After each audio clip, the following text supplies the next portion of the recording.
Ecco, spiace molto che in questa convention ci siano pochi italiani, perché l'Italia, in modo particolare, a seguito di questo accordo, sarebbe lo Stato maggiormente penalizzato. Maggiormente penalizzato perché esiste tuttora una legislazione, che è quella italiana, che già fa fatica a combattere con una legislazione europea e nei casi di contenzioso si apre un rapporto conflittuale tra le due legislazioni. Cosa c'è di diverso rispetto a quello che si va a prospettare?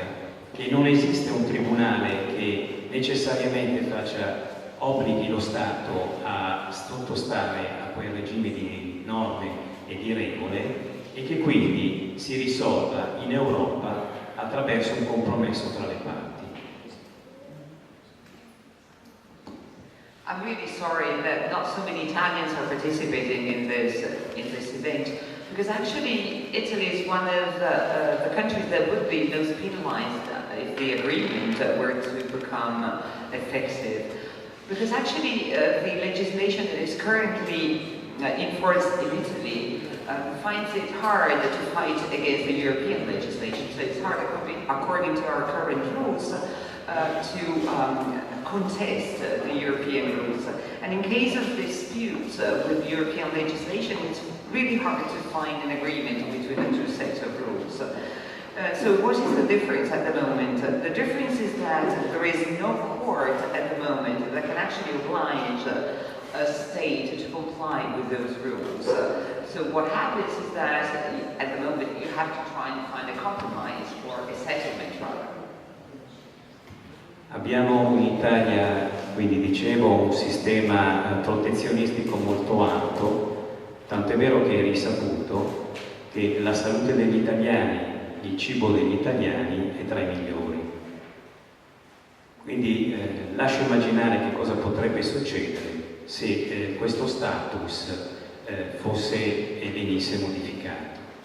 In Italia ci sono delle regole molto rigide sul controllo degli alimenti, sulle percentuali di conservanti e di diserbanti che possono essere utilizzate, sull'impiego di OGM e molti controlli vengono fatti quotidianamente dalle autorità competenti, che sono le autorità sanitarie, sono i nuclei antisofisticazione e la Guardia di Finanza.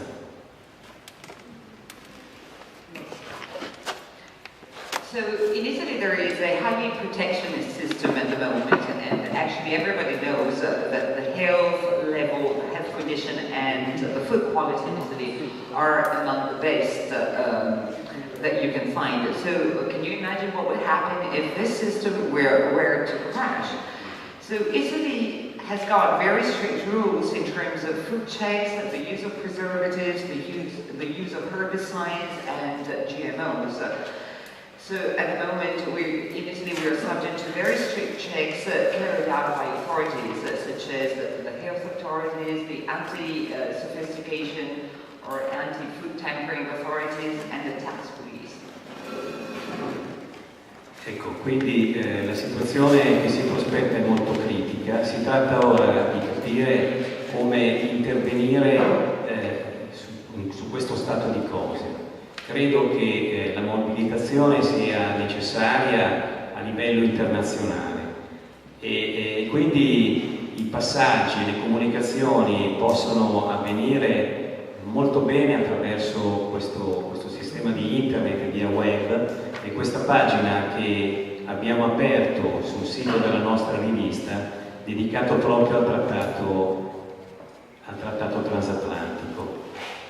Direi che i contatti e i collegamenti con noi italiani possono avvenire anche attraverso le pagine di questa rivista che, ripeto, è NN Online. So the situation would become very critical in the future if the treaty is subscribed. So what can we do? First of all, mobilization is extremely important, especially on an international level, and another important element would be communication through the web, most especially. So you can use our webpage, the webpage of the magazine I work for. There's a section dedicated to the transatlantic agreement, or you can contact all the Italian counterparties directly through the magazine I work for, which I repeat is NN Online. Okay. Thank you.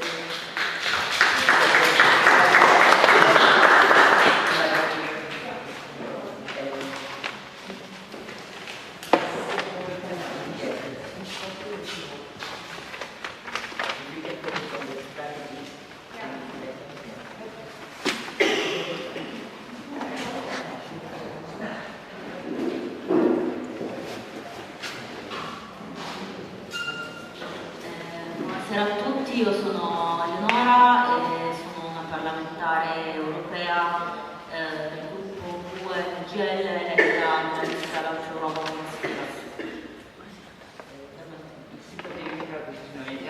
Good afternoon, everyone. My name is Eleonora, and I'm a European MP working for the UNGL group from Europa. Io sono già intervenuta ieri su quello che è la situazione e il dibattito in Commissione Commercio Estero di cui faccio parte e diciamo sulle audizioni che abbiamo avuto prima di debut come commissario uscente e poi di Cecilia Malmström come candidata in ingresso alla futura commissione. Quindi non mi soffermerò su questo quanto come giustamente si chiede di fare sulle cose che possiamo fare a mio avviso insieme. Yesterday I've already talked about the current situation and the current debate within the European Union. I talked about what happens within the Foreign Trade Commission that I work for and the debate that we had with past Commissioner de Gucht and with Mrs. Cecilia Malmström. She's a candidate, a future candidate for the Commission. So I will not talk about that because I've already mentioned something yesterday, but rather I will focus on what we can do together. Parlo di due livelli. Il primo è il livello europeo e il secondo è il livello italiano. A livello europeo io penso possiate considerare non solo me ma i parlamentari del gruppo GUE che sono nella Commissione Commercio Estero a disposizione della costruzione di rete su questo argomento, perché è evidente che quelli che sono gli attuali numeri il Parlamento non consentono diciamo, alle sole forze parlamentari di ottenere gli obiettivi che tutti vogliamo ottenere. Quindi mi sembra evidente che diciamo, da parte nostra ci sia la richiesta di lavorare insieme e che ci sia una messa a disposizione nostra come parlamentari per la costruzione di rete. I will speak on two levels, the European level and the Italian level. Let me start from the EU. Of course, you can always talk to me or to other members of Parliament, especially as part of the Free Trade Commission, with a view to establishing networking actions. Because the numbers in the Parliament, the number of people in Parliament, is too small to be effective and to launch an effective action aimed at achieving our goals. So I think we really need to work together, and we, as members of the Parliament, are quite open for that kind of networking activity. Questo ovviamente i nostri numeri come deputati UE non ci impediranno, anzi, di praticare tutte le strategie parlamentari per creare contraddizioni che si possono aprire sulla questione del TTip, in particolare io ritengo sulla questione degli SDS su cui già tra Malmström e Juncker diciamo, ci sono state delle prime crepe che si sono aperte anche se poi purtroppo sono rientrate. Il primo appuntamento che voglio dare è quello che stiamo costruendo a dicembre, credo che la data possa essere indicata nel 9 dicembre, con un'iniziativa iniziativa che vogliamo organizzare come gruppo parlamentare sulle questioni del TTip, e penso che quello per noi sia in primo luogo non solo un momento di approfondimento ma anche un luogo in cui consolidare le reti, quindi mi auguro che possiamo organizzarlo come un momento comune di condivisione a Bruxelles, chiaramente. Of course, the numbers of MPs in a GUE is sufficient for us to push through strategies, especially focusing on TTIP and ISDS, although with Mr. Juncker and Mrs. Marstrom, a window of opportunity has opened up, although it was probably for a short period of time. In terms of dates, I can already mention December the 9th, when we are going to discuss about TTIP, and we will certainly open up this debate on that kind of agreement, but also it will be a great opportunity to strengthen our networks. Of course, that will be done in Brussels.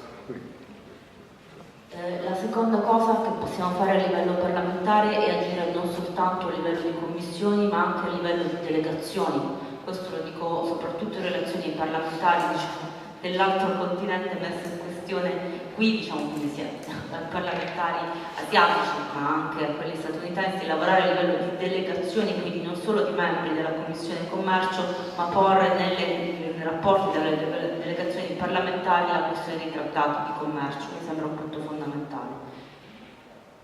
Another fundamental point is that we should not only act on Commission's level within the European Union, but most especially at the level of delegations. And I'm saying this for our friends coming from the opposite side of the world, from Asia, and also for our friends from the US. So not only is it important to act within the European Union through the commissions of foreign trade, but also through delegations from other states. L'ultima cosa la dico molto brevemente sull'Italia. Penso e mi auguro che la data di oggi abbia aiutato a costruire informazione e sensibilizzazione sulla questione del TTip, perché ritengo che non sia importante soltanto un lavoro che pure è fondamentale, quella di costruzione di rete. Io credo, se sto almeno a quello che percepisco in Italia, abbiamo un lavoro di informazione su questo, cioè non si tratta semplicemente di mobilitare gli attivisti, si tratta di creare informazione quando l'informazione ministeriale e governativa su questo è appunto rappresenta il TTip in maniera mistificata.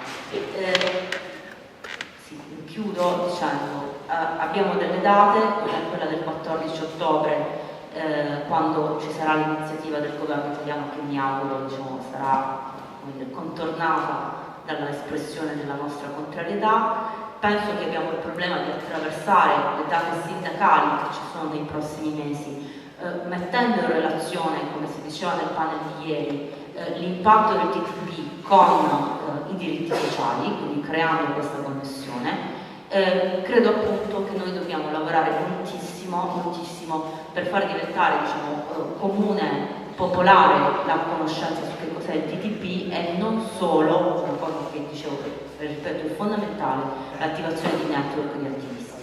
Grazie.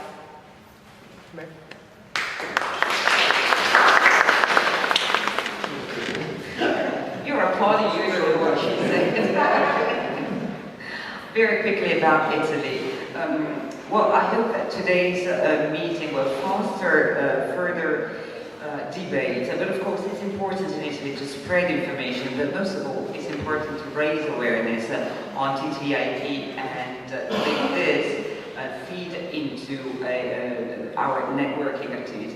Because the main problem in Italy is to spread information, not so much through activists, because it's really one step back. The information that we get from the government make the TTIP negotiations sound like a myth. It's mystified. So in terms of dates, there will be a couple of important dates for Italy, October the 14th, and also where we will have the initiative of the Italian government, and hopefully we will have our voice heard quite strongly, and then we will have meetings among the trade unions. What is particularly important, in my opinion, is to further develop and strengthen the connection between TTIP and social rights, because that will further leverage that we can exploit.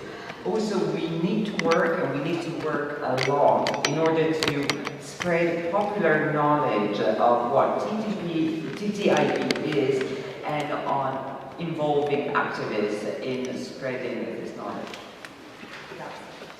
Thank you. Okay, we've heard the initial list of speakers, so we've heard a number of strategies and lessons across Europe and Asia. And already I think in my head there are a number of strategies where deeper discussion is required in order to apply those particular lessons in Europe in the context, a different context in Asia.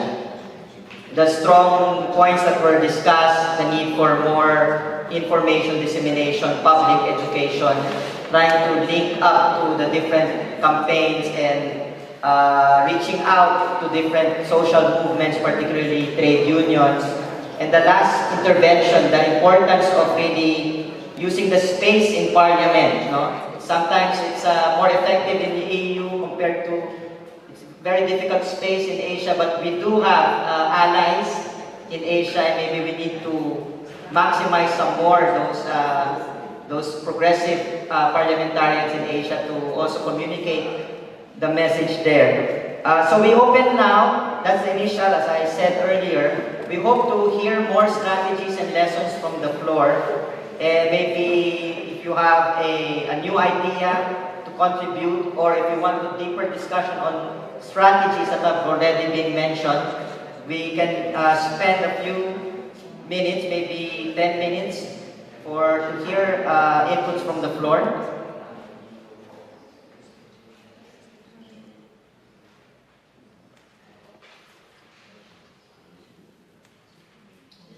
Roland.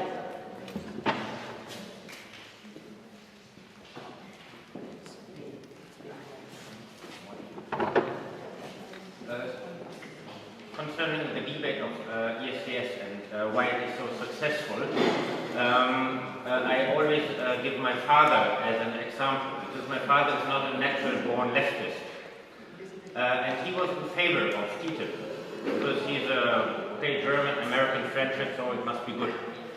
Then he heard about ESDS, and then he said, it's not fair. It's just, from a very bourgeois point of view, that's not how it should be. And then he started thinking about what it means to the German society. Then he started thinking, well, the European society.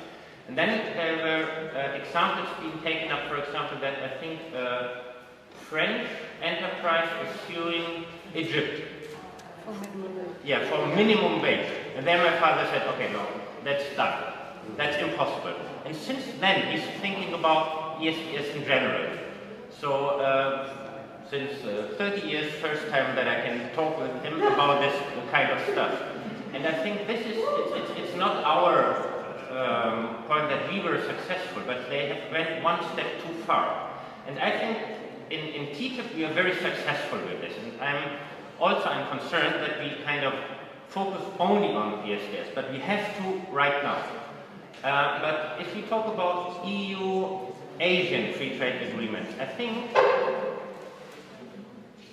a usual European citizen does not want to see Asian people being exploited in an unfair way. Okay? In a capitalist way, that's okay, but not with ESDS. And I think to link EU-Asian free trade things, there we could also use ESDS to build up. Yes, just on ESDS. We've been in a dialogue with the EU Commission in Brussels 2 months ago. Business Europe people were there, and they say without ESDS, any point on TTip. So they don't want to lose this part of the negotiation. They never announced to that, I think. But the problem is that they now are declaring that they can split different difficult parts of the treaty, of the negotiation, and they can stop the negotiation at the point that is agreed for the most part, and then rely to a certain time a technical level to define the details. And this is a trap. And our ministers, our vice minister that now is president of the Council of Europe because of the legal presidency of the EU and blah blah blah, is trying to suggest that at national level, at EU level, Eleonora now left, but she told us that he told them, to the parliamentarians in the dialogue, that this is the Italian suggestion to the Commission. And this is, you know, Italians are very, very clever into mix up the situation and arrive straight to the point when the others are distracted for everything and something else. And so I think this is something that we must be very careful on, because it's very dangerous and it can be very disruptive for our strategy. Discussions on Tuesday on council. Yeah. Any other? Maybe somebody else.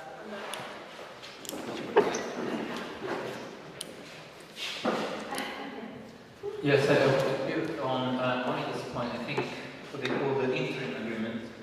I really do believe the CETA, the Canada-EU free trade agreement, might go through with some tweaks in the level check and might twist something as the Germans want. But the political price of TTip is too high. Not just in Europe, but we should consider that they will never go through the Congress. So, unfortunately, the Italians, which are very good in bypassing the law historically, I think they're very smart at this point and very proactive. And getting an interim agreement would mean that an interim agreement will not be ratified by Parliament, will not be ratified by Congress, but will be a political win for them.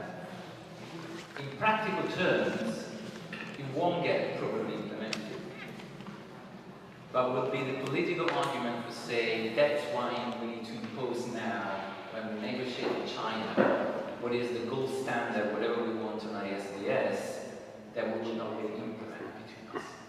We claim we got it, we won't do that for political reasons, but we'll impose on others. And this strategy can be very risky, because they know they have a growing opposition from the unions, and instrumentally they may also get a language on labour standards, and anything more progressive might seem, but given that the interim agreement in the end of the day will not be implemented, because it's not the actual text, so they bypass the position of the unions. So I think that's the real threshold, and probably strategically we should just start saying no interim agreement. And we need to preempt this, and again this is not coming from the European Commission, which is too ideological to think about an interim agreement. But this is coming from Italy, and I wouldn't exclude that it's also coming from the White House, because they need to claim they got something, and Obama, didn't get anything, as we know, anything. So that's the reality of the next months, and I think it's very important that people openly also in the European Parliament stop saying we do not want any interim agreement.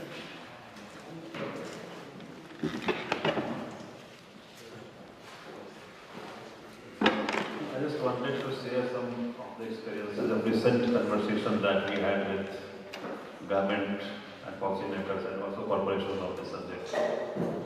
So what it seemed to me in India, that it is not the government which is insisting on the ISDS. It is not even the corporations which are insisting on ISDS. It is rather the advocates working with the corporations who are asking the corporations to nail it down in bilateral agreements. So we do have a section of policymakers within the government which are not so aggressive on ISDS. So while having any strategy, we can think of this soft corner that is already present at government level. So it's more about the corporation's interest which are pushing the government, rather than government itself going ahead on this.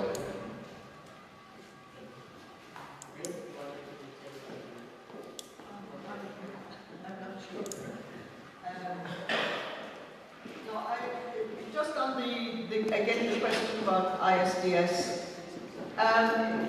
I think that, I mean, our discussions in our circles, we'll say here, I think we have to go a step further in popularizing what is the actual implications. I mean, walking back today from the demonstration with Senora here, I think we have to translate at least the aspect that what we are dealing with is the privatization of justice on the one hand, and the profitization of injustice on the other hand.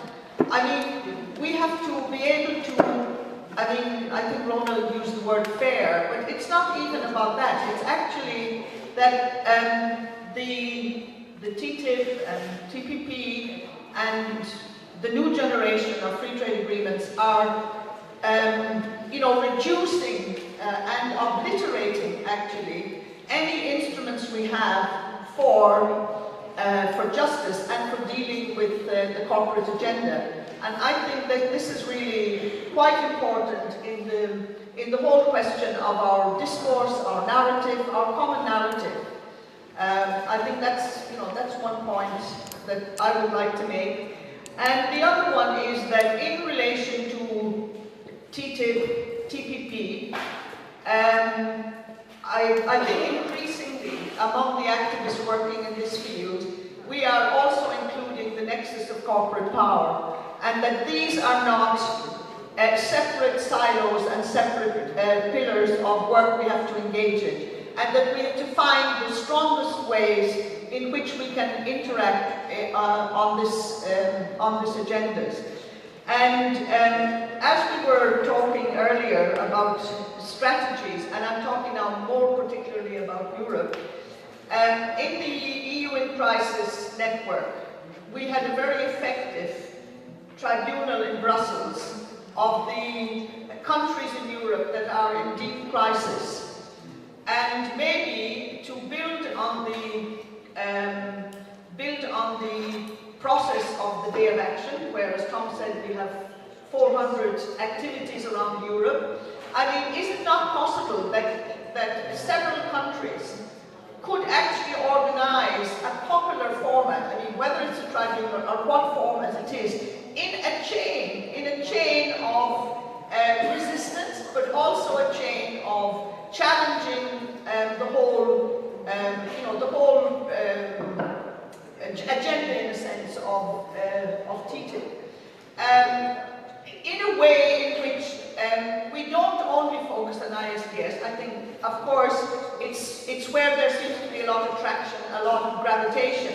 But I think the whole question of regulatory cooperation, the question of the privatization actually of governance is really another very, very important issue. So I think it would be, yeah, I would like to hear the opinion of people who are working on the trade. I mean, what is the next step beyond our days of action? How do we make this a popular agenda in our countries? You know, is it possible to organize a kind of popular format or a caravan, but something that's cumulative, and that we're not dealing with it only in Italy, but the good things we are doing with this agenda in Italy to replicate in Spain, in Greece, in Germany, in Brussels. I mean, why not? We have the capacity to do it, but I think we need to make our resistance and our unpacking of this agenda much more visible and accessible and popular to our neighbours and to our people who are willing to walk in the streets, but they do need to know why they will walk in the streets. So maybe this could be a discussion. Thank you.